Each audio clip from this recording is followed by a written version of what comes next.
कि मौत से आप नाहक परेशान हैं, कि मौत से आप नाहक परेशान हैं, आप जिंदा कहाँ हैं जो मर जाएंगे। तो ये एक स्वरूप है, विराट स्वरूप का दर्शन है। आपने कभी इकबाल और स्वामी राम तीर्थ का संवाद कभी मौका मिले तो उसमें से गुजरिए, बहुत सारी बातें आपको अनूठी समझ में आएंगी। उन दिनों में ये भी था कि स्वामी राम तीर्थ संस्कृत में बात करते थे और वो पर्शियन में बात करते थे, लेकिन जब उनकी बात पर टिप्पणी करने की बात आती है तो इकबाल संस्कृत में टिप्पणी करते थे और स्वामी राम तीर्थ अरबी और फारसी उनसे बेहतर दर्जे की बोल लेते थे, बेहतर दर्जे में पेश करते थे। मित्रों, ज्ञान की बातें हमने बहुत ज़्यादा आपस में बांट ली और बहुत कुछ सुंदर शब्दों में हमने उस बयान को मनोयोग से सुना। और कणुप्रिया आपको याद हो तो कणुप्रिया में वो धर्मवीर भारती कहते हैं कि एक एक कृष्ण के एक एक संदेश को वो अंजुरी बनाकर, उनके एक एक शब्द को अंजुरी बनाकर पी रही है, आत्मसात कर रही है। तो ये एक ऐसा अजीब संरचना है जिसके बारे में कुछ भी कहना भी संभव नहीं है, इसकी टीका टिप्पणी भी नहीं हो सकती। आप इसको आत्मसात कर सकते हैं, आप सिर्फ इसको पढ़िए और ये आपसे ही मुखातिब है। सबसे बड़ी बात ये है, ये आपसे संबोधित है, ये आपसे आपको एड्रेस कर रही है। तो इसका जो मर्म है ये भी बयान शायद नहीं हो सकता शब्दों में, लेकिन फिर भी प्रयास तो किया जाता है कि जो भी कुछ टिप्पणी हो वो की जाए। मुझे एक उर्दू का एक शेर याद आता है और मुझे कई बार लगता है कि ये जिस भी शायर का है वो गीता के बड़े करीब रहकर उसने बात की है कि मौत से आप नाहक परेशान हैं, कि मौत से आप नाहक परेशान हैं, आप जिंदा कहाँ हैं जो मर जाएंगे। तो ये एक स्वरूप है, विराट स्वरूप का दर्शन है उसका कि आप यही विराट स्वरूप में भी यही बात कही गई कि अर्जुन तुम तो कुछ भी नहीं हो, मरने वाला भी मैं हूँ, मारने वाला भी मैं हूँ। अरे तेरा तो सिर्फ नाम है भाई, उठो अपना धनुष उठाओ और लग जाओ। और मित्रों, इसको इन दृष्टिकोणों को, गीता के रहस्यों को अलग अलग लोगों ने अलग अलग ढंग से व्याख्यायित किया है और किसी भी सूत्र की अवहेलना या उसको दृष्टि विगत करना, नज़रअंदाज करना हमारे बस का रोग है ही नहीं। और मैं एक दो बातें और कह के अपना स्थान लूँगा। मैं उनमें नहीं हूँ विद्वान पुरुषों में जो बहुत ज़्यादा ज्ञान की बात कर पाएँ। सीमित सी बात मैं करता हूँ कि आप ये मानिए कि इस्लाम भी एक अपने आप में एक उसका स्थान है, लेकिन इस्लाम के स्थान के बावजूद कितने ही मुस्लिम शायर हुए हैं जिन्होंने गीता को और कृष्ण को अपना आराध्य माना, स्वीकार किया। अगर आप थोड़ा सा भी शोध में जाएंगे तो निज़ामुद्दीन औलिया ने भी ये बात कही थी कि मेरे तो ख्वाब में कृष्ण आए, और अगले दिन उन्होंने ये ख्वाब वाली बात, ये स्वप्न वाली बात अपने अमीर खुसरो से बांटी और ये कहा कि अमीर, मुझे चाहिए अमीर खुसरो कि तुम कुछ ना कुछ कृष्ण के बारे में और उनकी लीलाओं के बारे में ज़रूर लिखो। और वहीं से ये छाप तिलक सब चीनी वाली परंपरा वहीं से आरंभ होती है।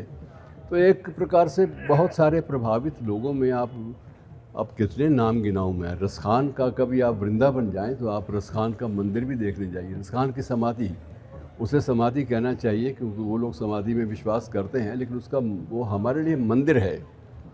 उस शख्स ने कृष्ण में जिस तरह से लीन होकर ज़िंदगी को जिया और उसको बयान किया, उसकी कोई मिसाल किसी भी साहित्य में शायद नहीं मिलती है। और इस प्रकार से बहुत नाम है। और मित्रों, मैं तो ये कहता हूँ कि जैसे इस्लाम के बहुत बड़े विद्वानों में इकबाल का भी नाम आता है, तो इकबाल भी इस बात को स्वीकार करते हैं। आपने कभी इकबाल और स्वामी राम तीर्थ का संवाद कभी मौका मिले तो उसमें से गुजरिए, बहुत सारी बातें आपको अनूठी समझ में आएंगी। उन दिनों में ये भी था कि स्वामी राम तीर्थ संस्कृत में बात करते थे और वो पर्शियन में बात करते थे, लेकिन जब उनकी बात पर टिप्पणी करने की बात आती है तो इकबाल संस्कृत में टिप्पणी करते थे और स्वामी राम तीर्थ अरबी और फारसी उनसे बेहतर दर्जे की बोल लेते थे, बेहतर दर्जे में पेश करते थे। तो इकबाल का एक पंक्ति है जिसका मैं ज़िक्र ज़रूर यहाँ करना चाहूँगा। मैं उनकी सारी बातों से मुत्फिक नहीं हूँ, क्योंकि वो तो इस्लाम के भी कट्टर समर्थक नहीं माने जा सकते कि जो आदमी ये कहता है कि तेरा दिल तो है सरमाश ना, तुम्हें क्या मिलेगा नमाज में। वो स्वयं ही एक ऐसी ही शख्सियत अलग से हैं। उनका एक शेर है, मैं उसका ज़िक्र ज़रूर यहाँ करना चाहूँगा कि तू है मुहीत बेकरां। ये आप इतिहास के पन्ने पलटेंगे तो आपको लगेगा कि ये जब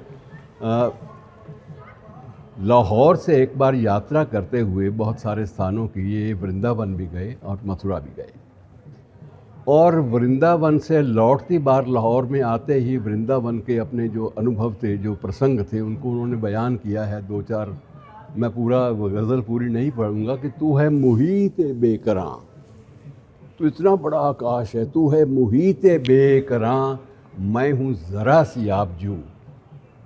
तू है मुहीत बेकरां, ब्रह्मांड है पूरा का पूरा, तू है मुहीत बेकरां, मैं हूँ ज़रा सी आबजू। या मुझे हमकिनार कर या मुझे बेकिनार कर, एक तरफ लगा।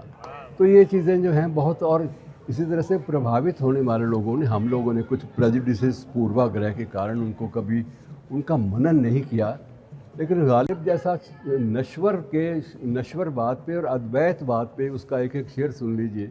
नक्श फरियादी है किसकी शौक़िए तहरीर का, कि नक्श फरियादी है किसकी शौक़िए तहरीर का, अरे कागज़ी है पैरहन हर पैकरे तस्वीर का। तो ये नश्वरवाद के ऊपर इससे बड़ी बात क्या कही जा सकती है। ये बहुत अद्भुत थे, और गीता ने और भगवान कृष्ण की जो एक प्रकार से जो उनकी लीला भूमि थी, उनके जो वर्णन थे, इसने हर युग में हर धर्म हर मज़हब पर गहरा असर डाला है, इसमें कोई संदेह नहीं है। मैं 1-2 बातें कहकर अपना स्थान लूँगा। इससे बड़ी, महाभारत से बड़ी संरचना शायद सृजनशीलता या क्रिएटिविटी के दायरे में और नहीं मिलती, जिसको लिपिबद्ध करने वाला, जिसको बयान करने वाले स्वयं महर्षि वेद व्यास उसी कौरव पांडव कुल के ही थे, कुल से बाहर नहीं थे। अब कोई आदमी बीच में उसी वंश परंपरा में, उसी डीएनए में आता है और उसी डीएनए में आकर और उसके बाद सारे प्रसंगों को बयान करता है। ये सारी बातें मित्रों बहुत ज़्यादा गहराई वाली हैं, और इनको इतनी गहराई वाली भी हैं और इतनी आसान भी हैं समझना कि जब आप इनसे जुड़ जाएंगे तो उसके बाद लगेगा आपको कि सारी ज़िंदगी आसान है, उसमें कोई दिक्कत कहीं नहीं आती।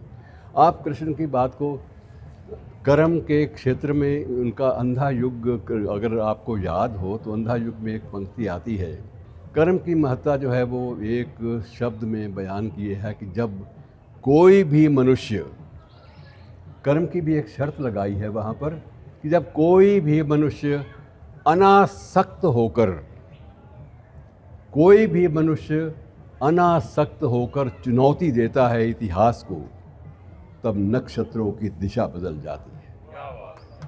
कर्म में अनासक्ति का भाव जो है बहुत ज़रूरी है। ये सबसे बड़ी एक बात होती है। यदि आपका कर्म किसी लक्ष्य की प्राप्ति के लिए ही है या किसी एक स्वार्थ सिद्धि के लिए है, तो फिर वो कर्म का जो है महत्व वो नहीं रह जाता।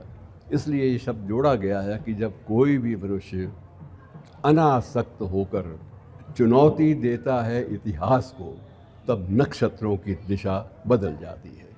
तो ऐसी ऐसी उद्भावनाएँ जिस ग्रंथ से उपजी हों, जिस व्यक्तित्व और जिस महान शख्सियत से उपजी हों, उनका तो एक एक शब्द जो है वो अंजुरी बनाकर पी लेना चाहिए, और वही एक अमृत है। और उसमें सारे के सारे कथानक मित्रों ऐसे हैं कि जिनसे अगर थोड़ा सा हम आत्मसात हो गए, रूबरू हो गए, तो हमें बहुत कुछ मिल गया। सारी की सारी समस्याओं का निदान मिल गया, बहुत सारी बाधाएं दूर हो गई। तो जब भी जहन में तनाव से मुक्ति के आलम में अगर आप जीना चाहते हैं, तो आप कभी ना कभी इसके 2-4 शेर सिर्फ धर्मपरायण होने के नाते नहीं, बल्कि एक कर्मपरायण होने के नाते भी, और एक विद्वान के नाते भी, एक संवेदनशील व्यक्ति होने के नाते भी आप उनको पढ़ लें, सुन लें या उन पर बात कर लें। मैं इतना ही कहूँगा, मेरे पास शब्दों का भी अभाव है। और जब विद्वान बैठे हों तो उनके सामने महाराज जी बैठे हों, और गाफिल साहब जैसे विद्वान और ये कर्मठ बांसल जी जैसे और हमारे कौशल जी तो हमारे महाराज गुरु हैं। तो जब आप जैसे लोग, आप जैसी शख्सियतें वहाँ पर बैठी हो तो उसके सामने बहुत ज़्यादा लंबी चौड़ी बातें बयान नहीं की जानी चाहिए, सिर्फ आत्मसात करने की और समझने की ज़रूरत है। और यही आपका स्वार्थ है, ये स्वार्थ सिद्धि भी है। आप जो कुछ भी अगर इसको समझेंगे गीता को तो आपका अपना ही भला होगा। धन्यवाद।